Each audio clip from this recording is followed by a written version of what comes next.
Yo mga Brad, good morning. So, punta tayo ngayon kay Secret Source. Bubukas daw sila ng breaker.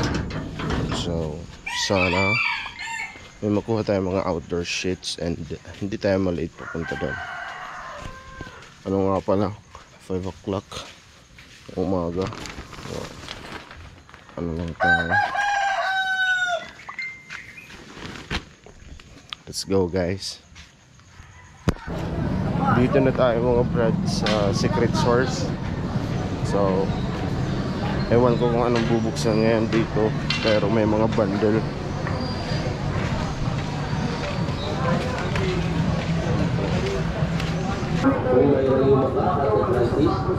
Let's go.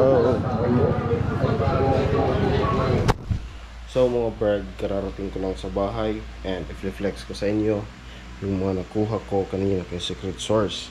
And ito po sila naka-file. So mga windbreaker to. Yan, Columbia, The North Face, tapos Mountain Hardware. May dalawang North Face dito. Tapos itong cup, kanina rin to nakuha. And yung bag, nakita nyo na yan kahapon yan sa El Tarugi. Tsaka yung Maison Kitsune na t-shirt. So yun sila guys. So ayun guys, kung may trip kayo, PM lang is the key. On to the next trip shopping. Let's go.